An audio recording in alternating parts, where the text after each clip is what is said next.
Hi, இன்றைக்கி என்ன recipe பார்க்கலாமா? கொத்தமல்லி சட்னி. கொத்தமல்லி சட்னிக்கு என்னென்ன தேவையான பொருள்லாம் இருக்குது பாருங்கள். 10 சின்ன வெங்காயத்தை கட் பண்ணி வச்சுருக்கேன், 2 பீஸ் தேங்காய் கட் பண்ணியிருக்கேன், 2 ஸ்பூன் உளுத்தம் பருப்பு, இஞ்சி, ஒரு 10 பல் பூண்டு, 2 பச்சை மிளகா, கொத்தமல்லி. காரத்துக்கு ஏற்ற மாதிரி நீங்கள் பச்சை மிளகா ஆட் பண்ணிக்கங்க. நான் குழந்தைங்க சாப்பிட்ற அளவுக்கு ஆட் பண்ணியிருக்கேன். இப்போ ஒரு கடாயை ஹீட் பண்ணிவிட்டு 2 ஸ்பூன் எண்ணெய் விடுங்க. இதில் காஞ்ச மிளகா போட்டும் சட்னி அரைக்கலாம். பட் பச்சை மிளகா போட்டால் தான் சட்னி வந்து நல்லா பச்சையாக கலர்ஃபுல்லாக இருக்கும். எண்ணெய் நல்லா ஹீட் ஆன உடனே உளுத்தம் பருப்பு போடுங்க. இந்த சட்னியை கண்டிப்பாக ட்ரை பண்ணி பாருங்கள், சூப்பராக இருக்கும். ஏன்னா எல்லாருக்குமே இட்லி தோசைக்கு என்ன செய்கிறதுனே தலை பிச்சுக்கும். நல்லா பொன்னிறமாக ஃப்ரை பண்ணுங்கள். உளுத்தம் பருப்பு வந்து தீஞ்சிச்சுன்னா அந்த சட்னி வந்து அவ்வளோ டேஸ்ட்டு நல்லாவே இருக்காது. நல்லா பொன்னிறமாகட்டும். அடுப்பை சிம்மில் வச்சுருங்க.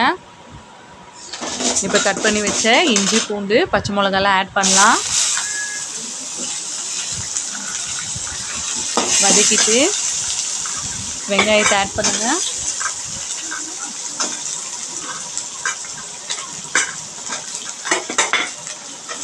நல்லா வதக்குங்க. வெங்காயம் நல்லா பொன்னிறமாக ஆகட்டும்.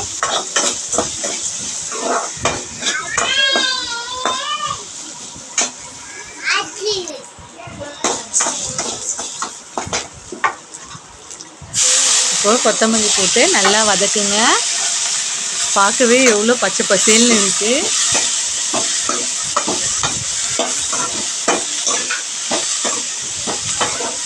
வதக்கணுன்னு பார்த்தீங்கன்னா கொத்தமல்லி கொஞ்சமாக ஆகிடும். நல்லா வதக்கிட்டு கட் பண்ண தேங்காவை போடுங்க. அதே நல்லா ஒரு 2 மினிட்ஸ் வதக்குங்க.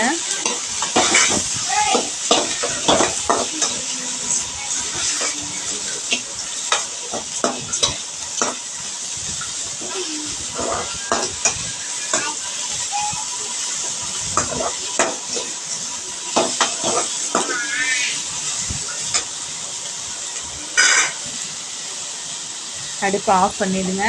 நல்லா ஆறின உடனே ஒரு மிக்ஸி ஜாரில் போட்டு நம்ம அரைக்கணும்.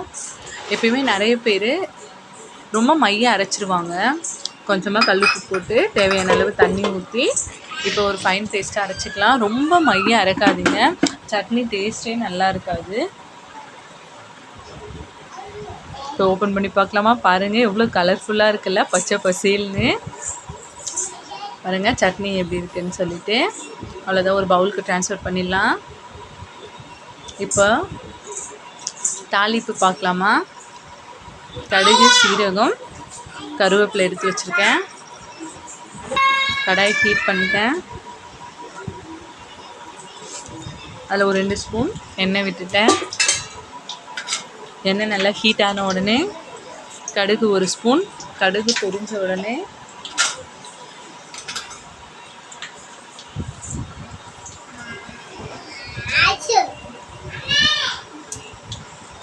சீரகம் 1/2 ஸ்பூன் போடுங்க.